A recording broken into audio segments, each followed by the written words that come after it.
Olá pessoal, eu sou o professor Luiz Santos, professor da Central de Concurso, ministrando as aulas de normas da Corregedoria, Direito Administrativo, Direito Constitucional, e vim aqui para dar um recado a vocês. A resolução 230 de 2016 do CNJ é cobrada agora também no concurso de escrevente técnico judiciário do Estado de São Paulo. E nós precisamos ter, evidentemente, aí a nota a respeito disso. Primeiro, quero lembrar a vocês que essa resolução do CNJ é um ato, na verdade, de natureza administrativa, que tem por objetivo fazer com que a Lei 13.146 de 2015, chamada Estatuto da Pessoa com Deficiência, possa ser aplicada dentro do Poder Judiciário. Então, na verdade, é uma norma do CNJ que vai fixar regras aí para o Poder Judiciário atuar, respeitando, evidentemente, as regras que norteiam aí a pessoa com deficiência.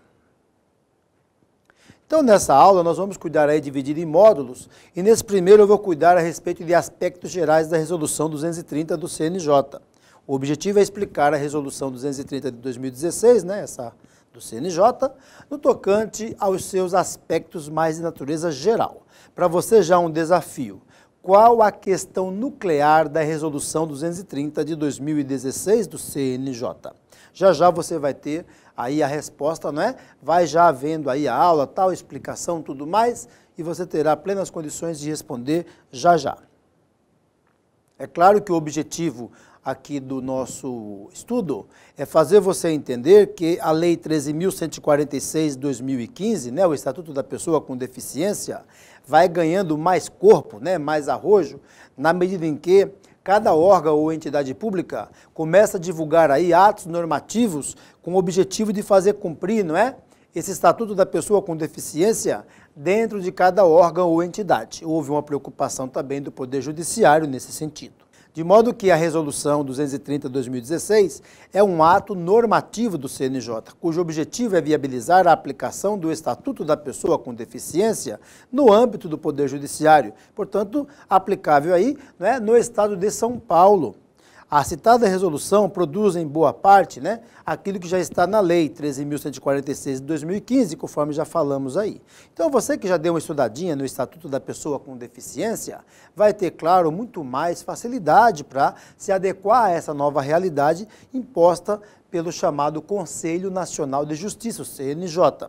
Ele produz uma ementa, né, um resuminho aí que diz o seguinte: orienta a adequação das atividades dos órgãos do Poder Judiciário e de seus serviços auxiliares, né, as determinações exaradas aí pela Convenção Internacional sobre Direitos das Pessoas com Deficiência, seu protocolo facultativo, né, evidentemente pela lei brasileira de inclusão das pessoas com deficiência por meio, né, entre outras medidas, da convolução em resolução da recomendação do CNJ aí, número 27, que é de 2009. Também traz, evidentemente, né, as comissões permanentes de acessibilidade e inclusão. Podemos concluir, portanto, que, na verdade, essa ementa, né, que se dá aí no âmbito do Poder Judiciário já vem para dizer o seguinte, né? Temos a convenção que foi transformada depois numa lei pelo Senado, né, lógico, a atuação do Congresso, mas o Poder Judiciário precisa, evidentemente, fazer isso acontecer dentro do seu órgão e também dos seus serviços auxiliares, estiverem prestando aí serviço à Justiça. O artigo 2º diz que, para fins de aplicação desta resolução, considera-se discriminação por motivo de deficiência, né? Então, significa qualquer diferenciação, exclusão, restrição por ação ou omissão baseada em deficiência com o propósito ou efeito de impedir ou impossibilitar o reconhecimento ou desfrute ou exercício em igualdade de oportunidades com os demais indivíduos, né? Com as demais pessoas. Então, na verdade, o que está sendo visto aí, gente, é que a resolução está preocupada com a inclusão. Porque, na verdade, o núcleo dessa resolução e também da Lei 13.146 de 2015, né, o Estatuto da Pessoa com Deficiência, é a inclusão. E aí não importa, estamos falando de questões relativas à inclusão do ponto de vista cultural, do ponto de vista educacional, do ponto de vista da acessibilidade, não interessa. Tudo tem relação com a inclusão, então foi abraçado pela Resolução 230 de 2016. Existe, na verdade, uma lista, né, de regras aí imposta, claro, pelo Poder Judiciário aos seus servidores, enfim, a todos que estão envolvidos aí no Judiciário, mas que foram extraídas em boa parte da Lei 13.146 de 2015, o Estatuto da Pessoa com Deficiência. Vamos ler. Acessibilidade significa possibilidade e condição de alcance para a utilização com segurança, autonomia de espaços mobiliários, equipamentos urbanos, edificações, transportes, informação, comunicação, inclusive seus sistemas de tecnologia, bem como outros serviços e instalações abertos ao público, de uso público ou privado, de uso coletivo, tanto na zona urbana como na zona rural, por pessoa com deficiência ou com mobilidade reduzida. Então vocês perceberam que esse inciso 2 está trazendo, na verdade, vários conceitos, coisas que nós vamos aprendendo no dia a dia, mas que aqui na resolução está cada vez mais claro, que a pessoa com deficiência precisa ter acesso, evidentemente, e com todas as facilidades que é necessário para poder praticar atos, ter atividades comuns regulares, trabalhar inclusive, se locomover e tudo mais. Inciso 3. Barreiras. Significa qualquer entrave ou obstáculo à atitude ou comportamento que limite ou impeça a participação social de pessoa, bem como o gozo e fruição do exercício de seus direitos à acessibilidade, à liberdade de movimento e de expressão, comunicação ou acesso à informação, à compreensão, circulação com segurança, entre outros, e classifica-se em. Lógico que as barreiras vão se classificar aí, nós temos várias letrinhas para avaliar. Mas já agora vocês vão percebendo que as barreiras, segundo aqui a resolução 230/2016, são aquelas coisas que vão gerando dificuldade para a pessoa com deficiência, de modo que a resolução traz alguns conceitos a partir ali do inciso 1, caminhando pelo 2, chegando aqui no 3, e aqui já começa a explicar o que são barreiras. Tudo que vier travar a pessoa com deficiência para exercer uma atividade próxima daquela que não tem nenhum tipo de deficiência. O que nós chamamos de princípio de isonomia, lá no direito constitucional, que também tem um conceito de natureza administrativa, vem parar aqui na resolução 230/2016 do CNJ. Então, vamos ver aí as espécies de barreira, cada uma explicadas em espécie. Barreiras urbanísticas, as existentes nas vias e nos espaços públicos e privados, abertos ao público ou de uso coletivo. Barreiras arquitetônicas, as existentes nos edifícios públicos e privados. Barreiras nos transportes, as existentes nos sistemas e meios de transportes. Barreiras nas comunicações e na informação, qualquer entrave, obstáculo, atitude ou comportamento que dificulte ou impossibilite a expressão ou recebimento de mensagens, de informação por intermédio de sistema de comunicação e de tecnologia da informação. Barreiras atitudinais, atitudes e comportamentos que impeçam ou prejudiquem a participação social de pessoas com deficiência em igualdade de condições aí e oportunidades com as demais pessoas. Já as barreiras tecnológicas são as que dificultam ou impedem o acesso da pessoa com deficiência às tecnologias. Notem que nós temos aí vários tipos de barreira, mas você pega no começo dessa explicação que a barreira é aquilo que trava, que impede, evidentemente, a passagem, a transposição. E aí elas podem ser de natureza tecnológicas, por exemplo. É necessário que um tablet, um notebook, um computador, um celular, dê condições da pessoa com deficiência utilizar os aparelhos. Então, a tecnologia também deve se ajustar a se tornar assistiva, de modo que a pessoa com deficiência consiga, evidentemente, usufruir dessas atividades com meios, evidentemente, tecnológicos. Quando eu penso nas atitudes, também tem barreiras que são geradas a partir da atitude das pessoas, que seria o quê, gente? Criar um constrangimento no ambiente, de modo a pessoa com algum tipo de deficiência se retrair diante da atitude das pessoas. Essas atitudes podem tornar, evidentemente, a pessoa com deficiência cada vez mais retraída diante das relações, e isso também torna uma barreira.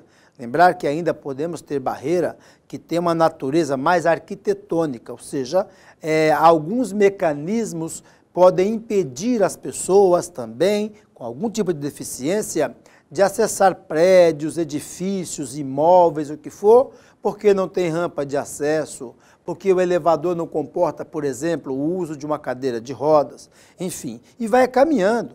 Passa, como nós fizemos aí a leitura, pelos transportes, etc. Tudo isso deve ser visto do ponto de vista das barreiras e não é uma coisa, claro, positiva, não é? A resolução 230 vem repudiar esse tipo de comportamento de quem quer que seja, daquele que faz a tecnologia, daquele que vai se relacionar com a pessoa com deficiência também, aqueles que vão, evidentemente, construir, reformar e faz, evidentemente, a obra de modo a dificultar a entrada, a passagem ou a permanência da pessoa com deficiência. Pelo que vocês viram, né, o desafio já pode ser respondido. Diante de tudo que você já estudou, você tem condições de responder a pergunta que nós fizemos inicialmente. A pergunta era, qual a questão nuclear da Resolução 230 de 2016 do CNJ? Então, você que já assistiu aí o módulo sabe que a questão nuclear é a inclusão. Portanto, a palavra de ordem, quando o assunto é tanto o Estatuto da Pessoa com Deficiência, como também a resolução do CNJ, 230 de 2016, é inclusão. De sorte que a Lei 13.146 de 2015, chamada Estatuto da Pessoa com Deficiência, veio evidentemente incluir, a resolução não é diferente, o objetivo é a inclusão e eu posso entender de maneira clara e evidente que a resolução 230 de 2016 do CNJ viabiliza as regras que já constam da Lei 13.146 de 2015. Essa lei ela começou com uma resolução do Senado, né, que viabiliza no Brasil, por meio de convenção evidentemente importada aí dos Estados Unidos da América, produzida na era do governo Obama, que veio evidentemente se implantar no Brasil e favorecer a pessoa com algum tipo de deficiência. Vamos agora fazer exercício. No tocante à classificação das barreiras previstas na Resolução 230 de 2016, marque a errada, a incorreta. Letra A. Barreiras urbanísticas são as existentes nas vias e nos espaços públicos, privados, abertos ao público ou de uso coletivo. Essa não é, porque essa está correta. Barreiras arquitetônicas são as existentes nos edifícios públicos apenas. Pode ser essa errada, hein, gente? Que vale tanto para o público quanto para o privado. Então, as demais devem estar corretas. Barreiras nos transportes são as existentes no sistema e meio de transportes, barreiras nas comunicações, né? Então, está lá na informação, qualquer entrave, obstáculo, atitude, comportamento que dificulte ou impossibilite a expressão ou recebimento de mensagens, de informações por intermédio de sistema de comunicação, tecnologia da informação também está correta. E as barreiras atitudinais são atitudes ou comportamentos que impeçam aí ou prejudiquem participação social de pessoas com deficiência em igualdade de condições e oportunidades com as demais pessoas. Portanto, ficamos aqui com a letra B. A letra B ficou errada, é isso que nós estamos procurando, né? A errada. E barreiras arquitetônicas são as existentes nos edifícios públicos, mas também nos privados. Aí está falando só público, então ficou errado. De sorte que quando vocês forem resolver as questões, vocês tentem ler com calma para identificar, evidentemente, aquela que está correta. Às vezes, o examinador está pedindo a errada. E nas provas da VUNESP, uma pergunta, né, evidentemente, nesse sentido, é muito comum. Eu já vou grifar que está pedindo a incorreta, para no final eu não acabar marcando ali uma que está correta. É isso aí, até o próximo módulo.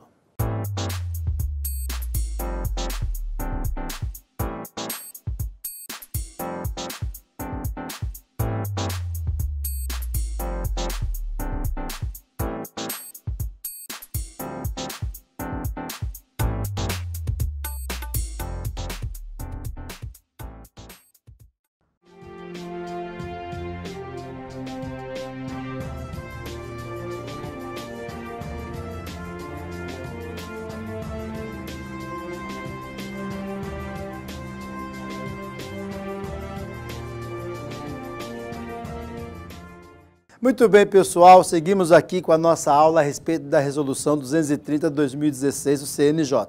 O objetivo desse módulo é explicar os termos da Resolução 230 de 2016, no que tange aí as regras aplicáveis às pessoas com deficiência, claro, sempre voltada aí para o Tribunal de Justiça do nosso Estado, ainda sabendo que a lei que rege as pessoas com deficiência é uma lei de natureza federal, mas aqui na resolução que nós estamos explicando, né, é dentro do TJ de São Paulo, evidentemente que nos interessa nesse caso. Para você é um desafio.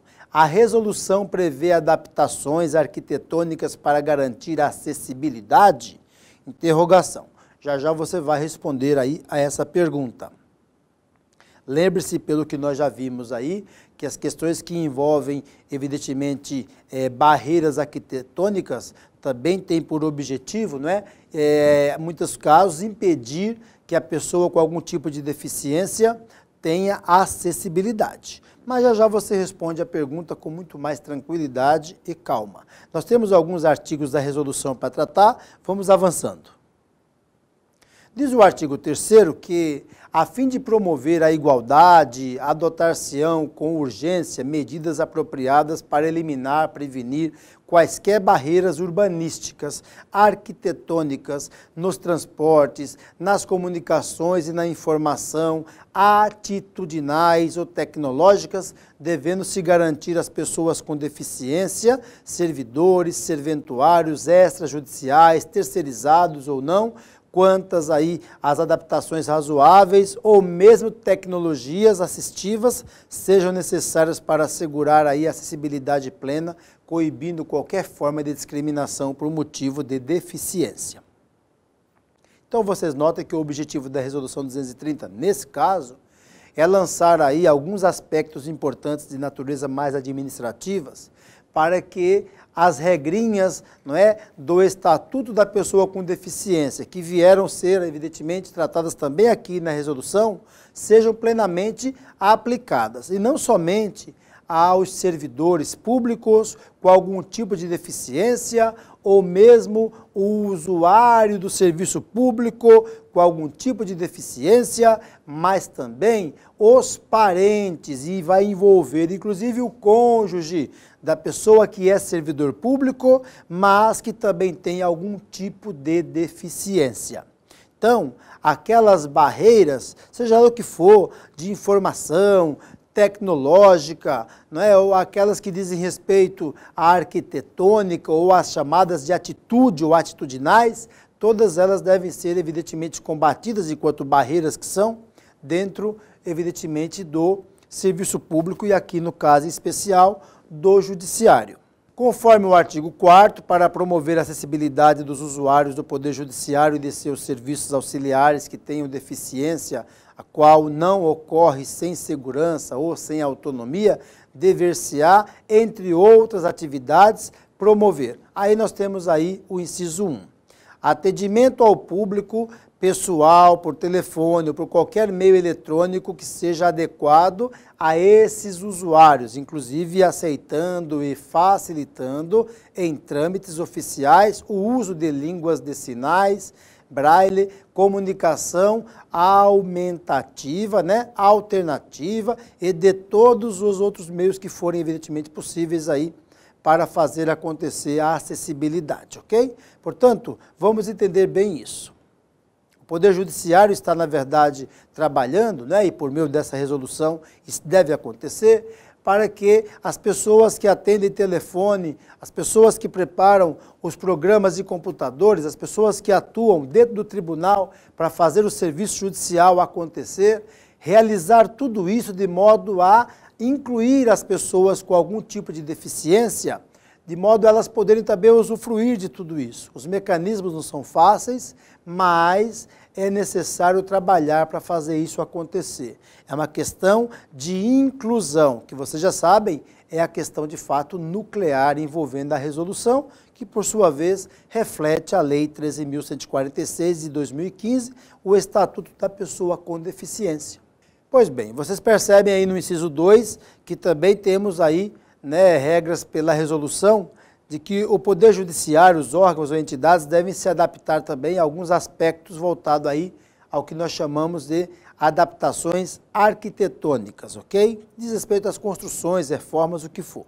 Então fala assim, adaptações arquitetônicas que permitam a livre e autônoma movimentação desses usuários, tais como rampas, elevadores, vagas de estacionamento, próximos aos locais de atendimento. Então, as rampas permitem que os cadeirantes possam acessar, elevadores também adaptados ao cadeirante, ou aqueles que não são cadeirantes também, mas que têm algum tipo de problema físico que dificulta o acesso pelas vias comuns ordinárias, né? Então não vai poder subir a escada, em alguns casos, dependendo do tipo de elevador, também não permite. Vai ser necessário aí cuidar dessa questão de natureza mais arquitetônica. Nós falamos assim, vocês imaginem mais a parte de estrutura do que for, do prédio, do elevador, da rampa, da escada, o que for. O inciso 3º fala de acesso facilitado para a circulação de transporte público nos locais mais próximos possíveis aos postos de atendimento. O tempo todo vocês percebem que o objetivo aqui é fazer com que a pessoa com algum tipo de deficiência possa ter acessibilidade. Então, o estacionamento, portanto a vaga onde vai ser utilizada ali para a parada da pessoa com deficiência, deve ser o mais próximo possível de onde ele vai acessar. Seja o que for, é um servidor que tem deficiência, então o estacionamento dele deve estar próximo de onde ele trabalha. É uma pessoa que vai fazer uso, evidentemente, do serviço público. Então, a vaga destinada à pessoa com deficiência também deve ser o mais próximo possível do local onde vai ocorrer o atendimento. Então, a ideia é essa, é o tempo todo garantir a acessibilidade, porque isso é um dos itens da inclusão social.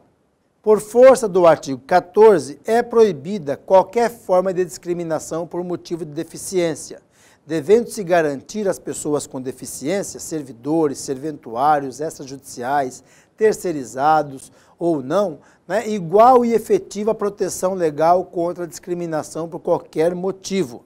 Já o artigo 16 diz que a pessoa com deficiência tem direito a receber atendimento prioritário, sobretudo com a finalidade de, aí vem as hipóteses. No tocante agora ao atendimento prioritário, isso vai até um pouco além das questões que envolvem as barreiras de natureza, o que for, atitudinal, tecnológica, evidentemente de informação, o que for. Vai um pouco mais além, porque vai priorizar o atendimento levando em conta o princípio constitucional da isonomia, ou seja, as pessoas com deficiência, elas serão atendidas em alguns aspectos que eu vou mostrar agora, de maneira prioritária. Proteção e socorro em quaisquer circunstâncias. Então, primeiro a pessoa com deficiência. Atendimento em todos os serviços de atendimento ao público. Primeiro a pessoa com deficiência. Disponibilização de recursos, tanto humanos quanto tecnológicos, que garantam atendimento em igualdade de condições com as demais pessoas. Então, a pessoa com deficiência, ao ser atendida primeiro, ela acaba, então, se colocando na condição de igualdade com aquelas que chegaram mais rápido ao local, que têm mais facilidade para acessar o local. Então, vamos priorizar as pessoas com deficiência com o objetivo de igualar. Em alguns casos, nós vamos perceber que a melhor maneira de igualar as pessoas é exatamente desigualando. Na verdade, isso tem nome no direito. Chama-se isonomia, tratamento igual para os iguais, desigual para os desiguais, na medida em que vão se desigualando. Ao contrário do que muita gente pode pensar, desigualar pode, em alguns casos, igualar. Então, quando eu priorizo a pessoa com deficiência, o objetivo é exatamente igualar àquelas pessoas que não têm nenhum tipo de deficiência. Também o acesso a informações, disponibilização de recursos de comunicação acessíveis, tramitação processual e procedimentos judiciais e administrativos em que for parte ou interessado aí em todos os atos e diligências, de modo que os processos para as pessoas que têm algum tipo de deficiência deve ter prioridade também, não só de natureza judicial, mas também administrativa. E se dá porque as pessoas com deficiência, elas ainda enfrentam algumas barreiras. Barreiras que vão sendo aos poucos derrubadas, por força inclusive dessa resolução. Parágrafo único aí previsto também. Os direitos previstos nesse artigo são extensivos aos acompanhantes, portanto, ao acompanhante da pessoa com deficiência ou ao seu atendente pessoal, exceto quanto ao inciso 5 desse artigo. Vamos voltar ao inciso 5. Tramitação processual e procedimentos judiciais administrativos em que for parte ou interessado em todos os atos e diligências. Daí vocês perceberem que é claro que a pessoa com deficiência, ela pode ter lá o seu acompanhante, seja o que for, a pessoa que ajuda ela a se locomover, que presta algum tipo de auxílio, seja o que for, por meio de pagamento, um cuidador, uma cuidadora, também as pessoas que têm parentesco com a outra e que evidentemente se predispõem a cuidar delas. De sorte que essas pessoas, elas não terão direito, né, à tramitação dos processos com diferença em relação às demais pessoas. Esse direito é dado somente à pessoa com algum tipo de deficiência. Vamos responder o nosso desafio? A resolução prevê adaptações arquitetônicas para garantir a acessibilidade? Pois é, vocês assistirão ao módulo, vocês têm plenas condições de responder a essa pergunta. Então a resposta é sim, conforme o artigo 4º, inciso 2, deve haver adaptações arquitetônicas que permitam a livre e autônoma e a movimentação desses usuários, tais como rampas, elevadores, vagas de estacionamento, próximos, evidentemente, aos locais de atendimento. De sorte que o local de atendimento deve estar o mais próximo possível do local onde a pessoa com deficiência estaciona, de onde ela entra, quando for o caso de rampa. Isso tudo vai garantir a acessibilidade. Quando o assunto é acessibilidade, eu tenho que lembrar que isso tem uma relação direta com a inclusão, ok? Acessar o quê? O que for, informação, não é? As tecnologias que estiverem à disposição, também prédios, transpor aí as barreiras de natureza mais atitudinal, cujo objetivo é, claro, sempre fazer com que as pessoas com deficiência se sintam incluídas e não excluídas. Vamos agora resolver exercício.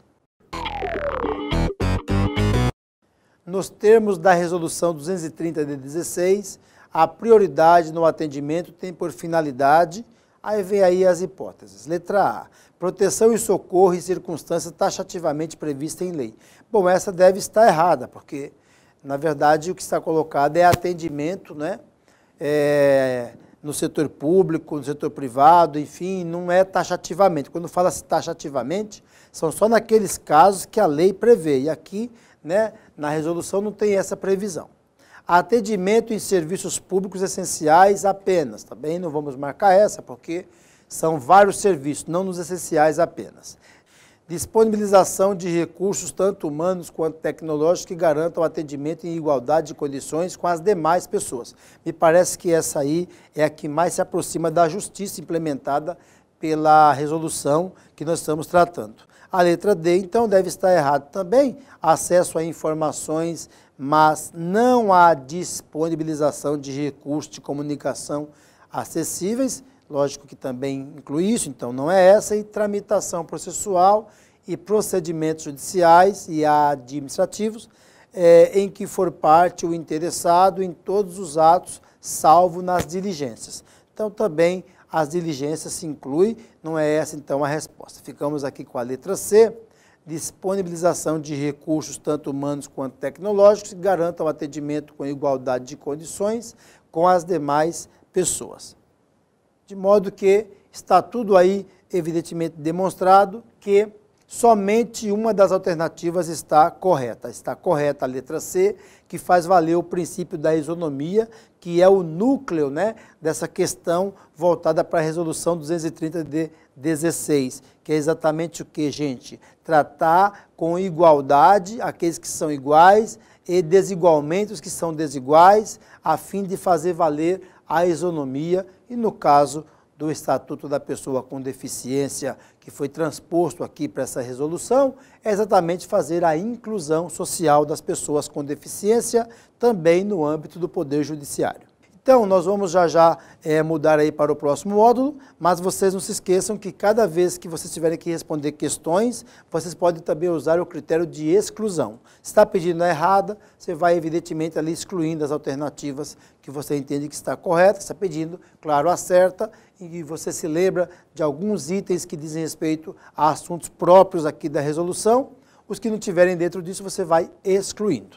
Até o próximo módulo.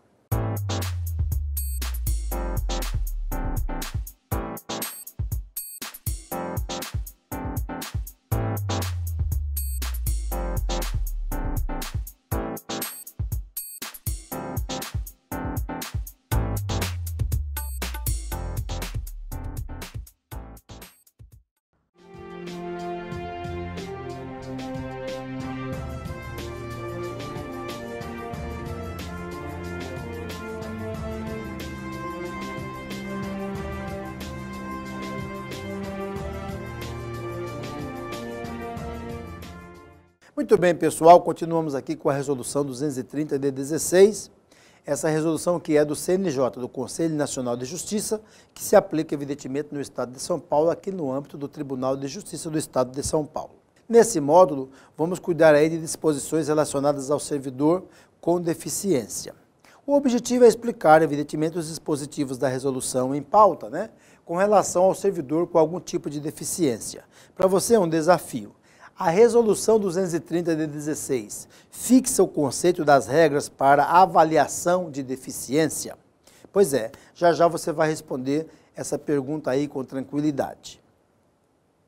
É claro que vocês que têm um conhecimento mínimo a respeito da legislação voltada às pessoas com algum tipo de deficiência, já têm condições de entender que essa resolução, na verdade, em boa parte, é uma cópia fiel do que está no Estatuto. Por força do artigo 17, aplicam-se aos servidores, aos serventuários extrajudiciais e aos terceirizados com deficiência, no que couber, todas as disposições previstas nos capítulos anteriores desta resolução.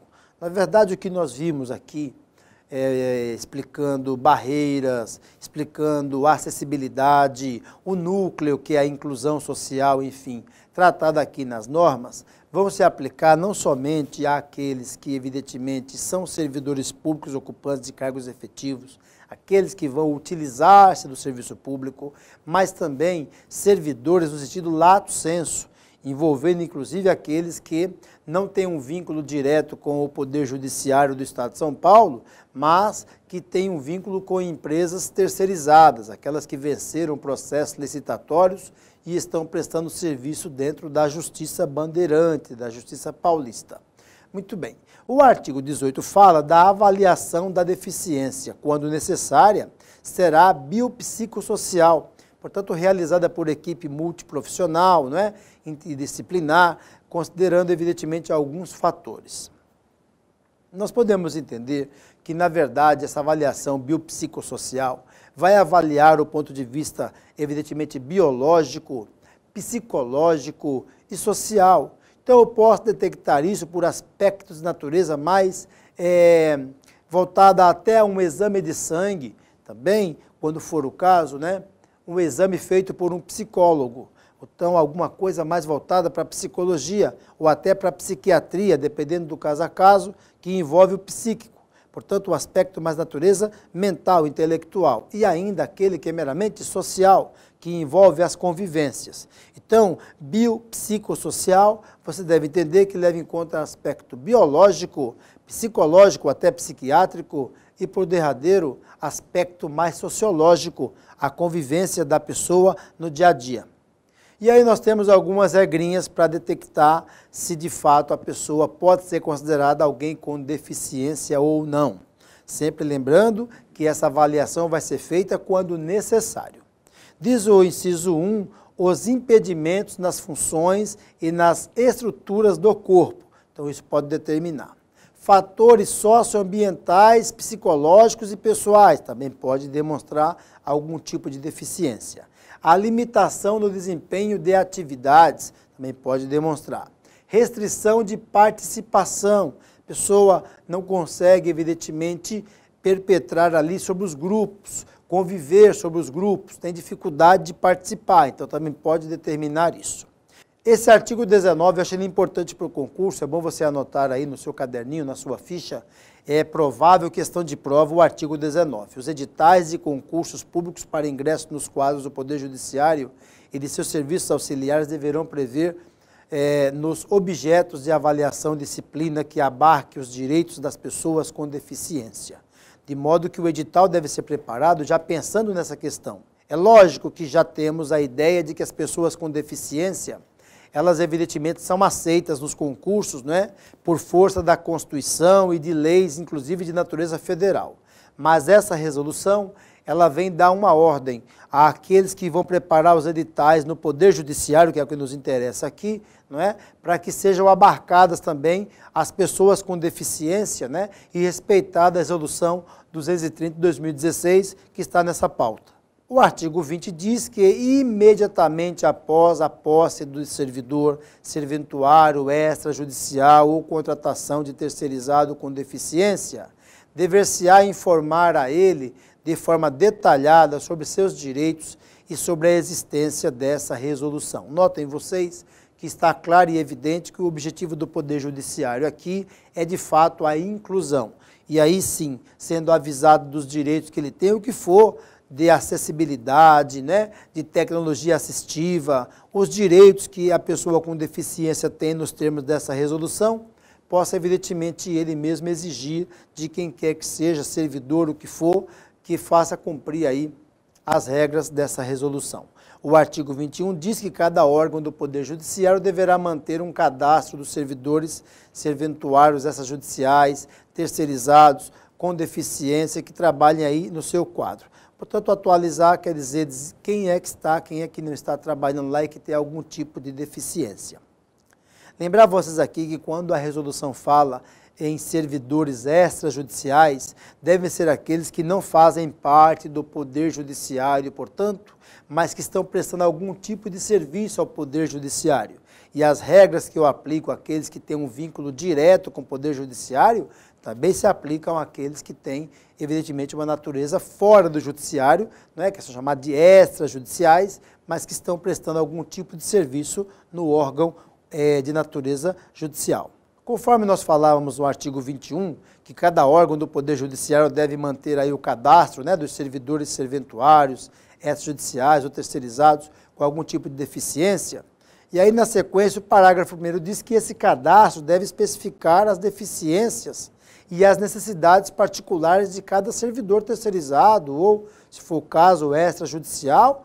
E ainda o parágrafo 2º diz que a atualização do cadastro deve ser permanente, devendo ocorrer aí uma revisão detalhada uma vez por ano. Diz o parágrafo 3º que na revisão anual, cada um dos servidores serventuários extrajudiciais ou terceirizados com deficiência deverá ser pessoalmente questionado sobre a existência de possíveis sugestões ou adaptações referentes aí à sua plena inclusão no ambiente de trabalho. Fazendo um comentário aqui apartado, né, já seguiremos aí com os demais parágrafos, é você saber que essa lei, né, a 13.146 de 2015, que gerou essa resolução no CNJ, ela realmente revela um período de luzes para as pessoas que têm algum tipo de deficiência. Porque aquele papo ter suportar calado as dificuldades que enfrenta, as barreiras que ela tem no dia a dia, inclusive no ambiente laboral, onde ela trabalha mesmo, isso aí agora vem sendo superado a partir dessa resolução, que dá o direito, inclusive, da pessoa com deficiência ofertar sugestões, fazer eventuais apontamentos daquilo que não funciona tão bem assim dentro do próprio órgão ou entidade onde ela trabalha, que ainda continua causando algum tipo de dificuldades para ela. Diz o parágrafo 4º que para cada sugestão dada deverá haver uma resposta formal do Poder Judiciário em prazo razoável. Não falou prazo, mas cai na prova assim, prazo razoável. O artigo 24 diz que é garantido à pessoa com deficiência acesso a produtos, recursos, estratégias, práticas, processos, métodos e serviços de tecnologia assistiva que maximizem sua autonomia, mobilidade pessoal e qualidade de vida. Bom você saber que essa tecnologia assistiva se refere, evidentemente, àquilo que nós já tratamos aqui no primeiro módulo, né, gente? Aqueles aparelhos eletrônicos, qualquer mecanismo que utilize tecnologia, que seja, evidentemente, adaptada à pessoa com algum tipo de deficiência. Então, isso se dá o nome aqui, nessa resolução, de tecnologia assistiva. Diz o artigo 25, se houver qualquer tipo de estacionamento interno, será garantido ao servidor com deficiência que possua comprometimento de mobilidade, vaga no local mais próximo ao seu local de trabalho. Parágrafo 2º. O caminho existente entre a vaga de estacionamento interno e o local de trabalho do servidor com mobilidade comprometida não deve conter qualquer tipo de barreira que impossibilite ou mesmo dificulte o seu acesso.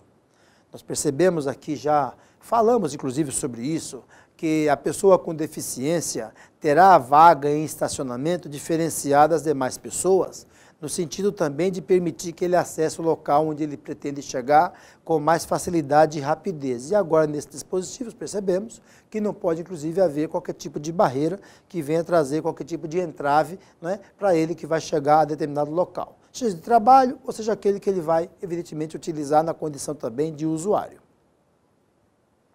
Diz o artigo 29 que a concessão de horário especial, conforme o artigo 98, parágrafo 2º da Lei 8.112 de 90, que é uma lei federal, né, é lógico que é uma lei a servidor com deficiência, né, gente, que não justifica qualquer atitude discriminatória, ou seja, estabelecer, por exemplo, um horário diferenciado para a pessoa que tem algum tipo de deficiência, não significa que ela está sendo discriminada, muito pelo contrário. Está sendo exercido ali a isonomia com o objetivo de criar o que mesmo, gente? Tratamento diferenciado para aquele que tem, evidentemente, algum tipo de deficiência. E agora sim, temos condições de responder ao nosso desafio.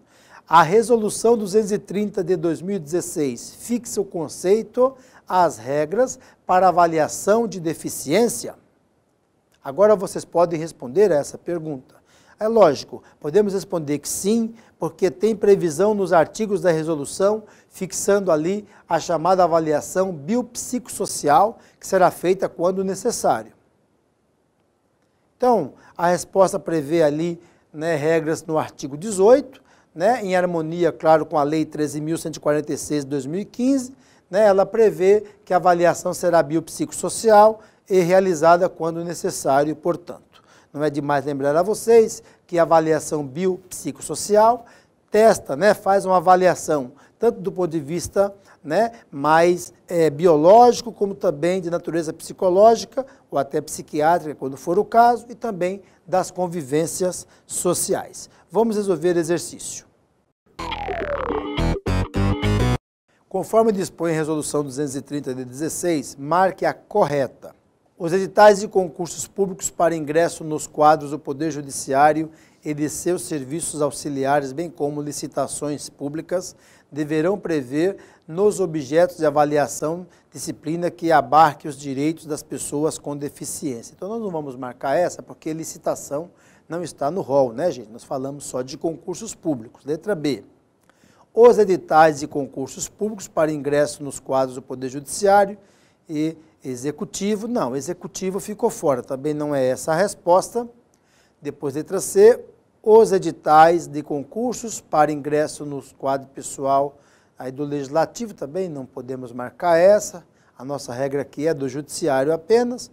E aí a letra D diz que os editais de concursos públicos para ingresso nos quadros pessoal, claro, do Judiciário, de seus serviços auxiliares, deverão prever nos objetos de avaliação disciplina que abarque os direitos das pessoas com deficiência. Me parece que essa aí é que está correta mesmo. A letra E fala dos editais de concursos públicos para ingresso nos quadros do Poder Judiciário, seus serviços auxiliares deverão prever nos objetos de avaliação disciplina que abarque os direitos das pessoas com deficiência, desde que tenha mais de 60 anos. Também não tem essa previsão na resolução, nós não vimos isso em momento algum. Portanto, ficamos aqui com a letra D de dado, ela é aquela que está redondinha.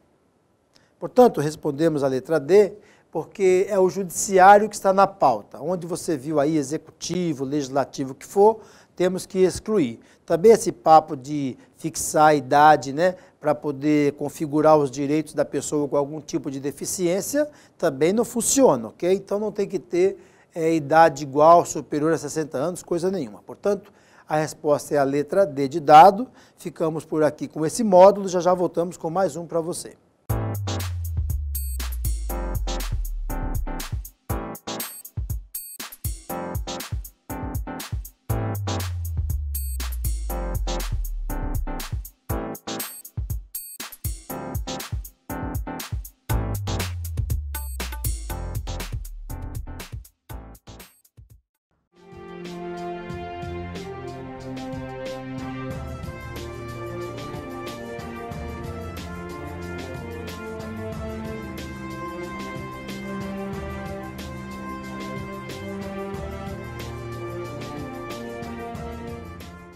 Muito bem, pessoal, seguimos aqui com a resolução 230 de 16. Lembre-se que essa resolução é do CNJ e o objetivo dela é viabilizar dentro do Poder Judiciário, as regrinhas do Estatuto da Pessoa com Deficiência.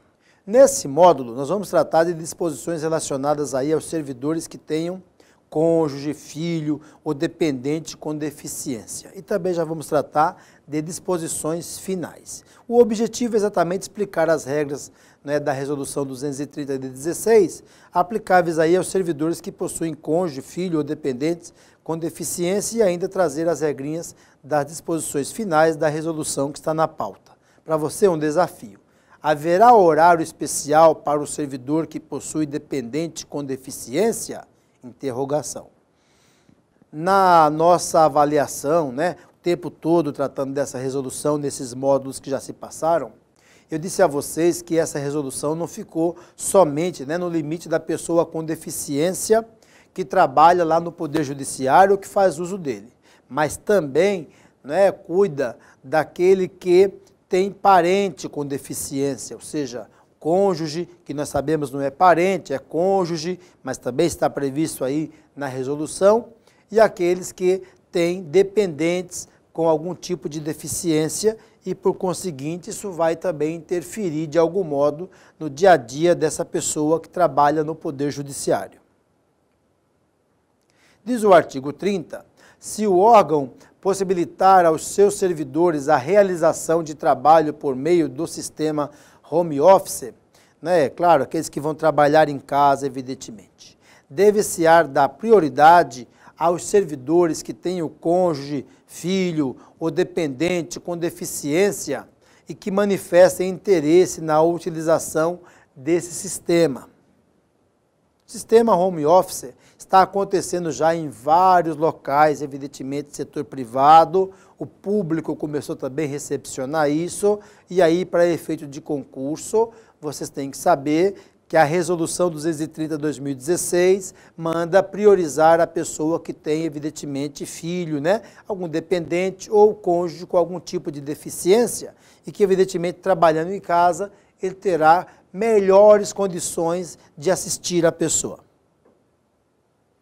O artigo 31 diz que se houver serviço de saúde no órgão, ao cônjuge, ao filho, ao dependente com deficiência de servidor, será garantido atendimento compatível com as suas, evidentemente, deficiências.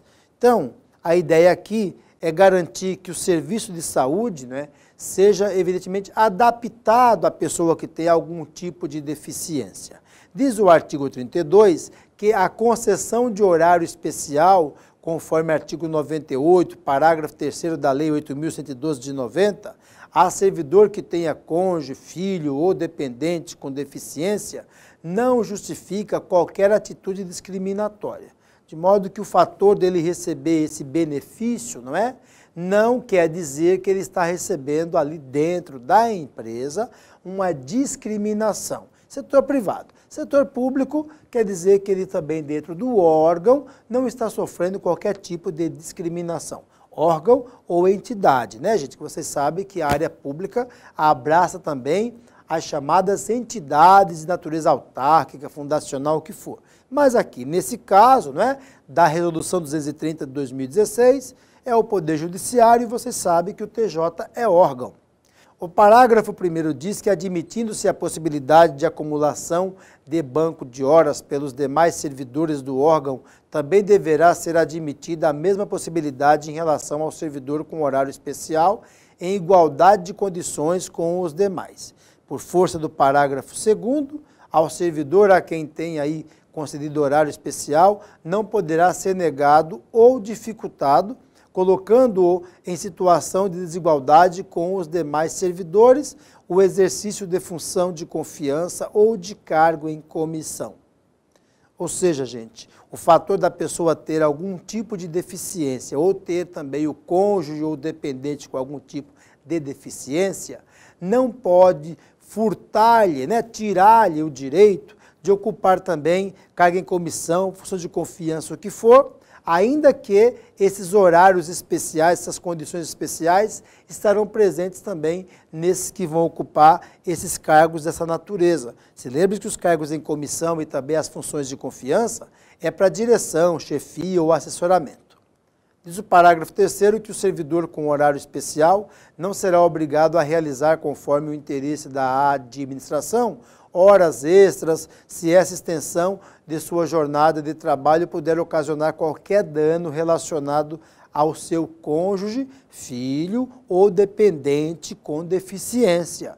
Que seria a ideia de não se obrigar a ter que fazer a hora extra, e isso pode, evidentemente, causar algum tipo de transtorno a ele que, evidentemente, cuide de pessoas com deficiência.